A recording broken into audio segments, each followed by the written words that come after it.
नमस्कार दोस्तों, स्वागत है आपका वीक बस का दूसरा वीडियो में। तो यहाँ पे मैं हर एक हफ्ता एक नया प्रॉब्लम लाता हूँ। तो आज का प्रॉब्लम ये है कि आपके पास एक स्क्वायर है, एक बड़ा सा स्क्वायर है जिसका साइड का लेंथ आपको कुछ ऐसे तरीके से मार्क कर दिया गया है और आपको पूछा है कि यही जो शेडेड जो पार्ट है, ये जो शेडेड एरिया है, ये टोटल जो शेप का जो शेडेड एरिया है अंदर का, ये कितना होगा।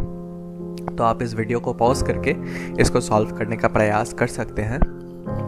आशा करता हूँ आपने ये सॉल्व कर लिए होंगे। तो चलिए सॉल्यूशन देख लेते हैं कि कैसे करना है। देखिए, इसका ये जो शेप है, इसका एरिया निकालने से पहले तो सबसे जो ज़्यादा ज़रूरी है वो है ये तय करना कि ये शेप है क्या। तो वही हम यहाँ पे तय करेंगे। देखिए, एक स्क्वायर है तो मैं इसका पहले नामकरण कर देता हूँ ABCD। तो यही जो स्क्वायर है, चतुर्भुज है, इसका हर एक जो एंगल है, हर एक जो कोण है वो 90 डिग्री 90 डिग्री होगा। इसी को ध्यान में रखते हुए मैं हर ये जो एंगल है इसको मैं थीटा मान लेता हूं। ये हर एक एंगल थीटा ये सेम क्यों होगा?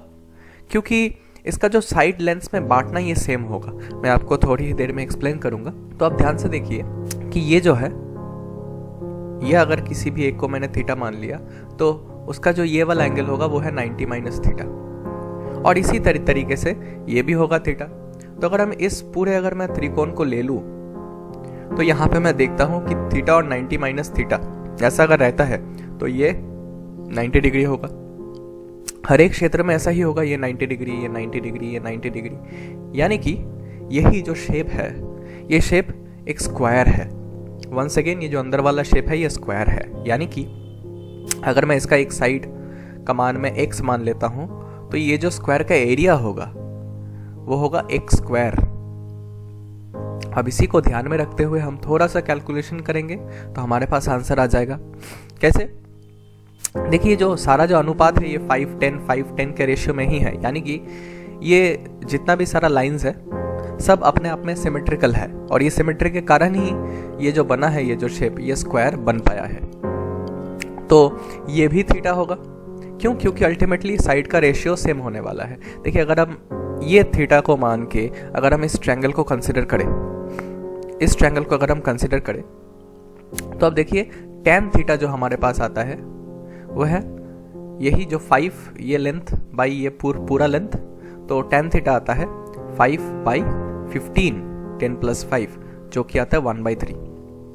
तो अगर tan थीटा हमारे पास है, क्या हम cos थीटा निकाल सकते हैं? ज़रूर निकाल सकते हैं। अगर tan थीटा हमारे पास है 1/3, तो यानी कि इसको हम थीटा मान रहे हैं तो ये होगा √10 हाइपोटेनियस पिथागोरियन थ्योरम से। तो हमारे पास जो cos थीटा आया वो है 3/√10। अब इसी को ध्यान में रखते हुए हम और आगे बढ़ेंगे कि हमारा जो मेन मकसद है वो है ये x को फाइंड आउट करने का, और ये हर एक साइड ये सेम ही होगा। तो इस मकसद को पूरा करने के लिए हम थोड़ा सा सिमिलरिटी का मदद लेंगे। कैसे? तो देखिए, हम ये जो ट्रायंगल है, ये एक ट्रायंगल है राइट एंगल ट्रायंगल, और ये एक बड़ा सा ट्रायंगल है राइट एंगल ट्रायंगल। तो ये साफ साफ दिखाई पड़ता है कि ये दोनों सिमिलर है, क्योंकि ये दोनों ही राइट एंगल है। चूंकि ये दोनों सिमिलर है, हम इसका सिमिलरिटी का फायदा उठाते हुए मैं इसको थोड़ा सा और नामकरण कर देता हूँ, सपोज E, F और G। तो इसी नामकरण के साथ मैं देखता हूँ कि ट्रायंगल DGE वह है सिमिलर टू ट्रायंगल DFC, बड़ा वाला ट्रायंगल। आप ध्यान से थोड़ा सा देखिए, और इसी के कारण हमारा जो अनुपात होगा DG/DF वो बराबर होगा किसका? DE/DC, DE/DC। तो इसी को हम काम में लगाएंगे। तो देखिए, DG हमारे पास क्या है? अगर हमारे पास ये जो लेंथ है ये 5 है, यही मैं ट्रायंगल को मान लेता हूँ DEG को, तो ये है 90 डिग्री, ये है 5। तो हमको अगर ये DG, अगर हमको ये लेंथ निकालना है और ये थीटा है, तो ये लेंथ होगा 5 cos थीटा। क्या आप समझ रहे हैं? तो ये जो DG होगा ये होगा 5 cos थीटा, और ये जो DF है, ये DF क्या होगा?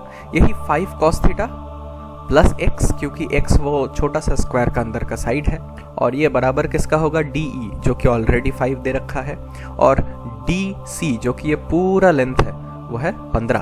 तो वंस अगेन, तो इसको ही सॉल्व करने पे हमारे पास ये 1/3 हो जाता है, और इसको फर्दर हम अगर सॉल्व करें, cos theta plus X is equal to 15 cos theta, सिर्फ क्रॉस मल्टीप्लाई करते हुए ये आता है। और इसी के साथ साथ हमारे पास जो x आता है वो है 10 cos theta, 15 minus 5 cos theta.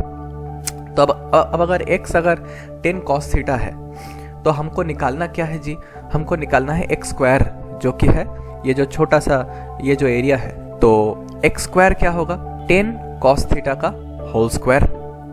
अब ये 10 cos थीटा का होल स्क्वायर यानी कि 100 cos स्क्वायर थीटा। तो देखिए अगर cos थीटा यहाँ से 3/√10 होगा तो cos स्क्वायर थीटा आपके पास आएगा 9/10। तो इस 9/10 को अगर हम आंसर में बिठा दे तो 100 मल्टीप्लाइड बाई 9/10, तो इसको सॉल्व करने पे अपना आ जाएगा 90। तो ये जो x स्क्वायर है वो आएगा 90 स्क्वायर यूनिट्स। जो पूरा जो एरिया होगा, ये जो शेडेड पार्ट का अंदर का एरिया होगा वो है 90 स्क्वायर यूनिट्स। तो आशा करता हूँ आपको ये पूरा प्रॉब्लम समझने में ज़रा सा भी डाउट नहीं है। अगर आपका कोई भी डाउट है तो आप कमेंट करके मुझे बता सकते हैं। आज के लिए बस इतना ही। मैं अगले हफ्ते एक नया इंटरेस्टिंग प्रॉब्लम लेके आऊँगा ऐसा। आप अगर मेरे चैनल में नए हैं तो सब्सक्राइब कीजिए, अगर वीडियो अच्छा लगा तो लाइक कीजिए। शुक्रिया।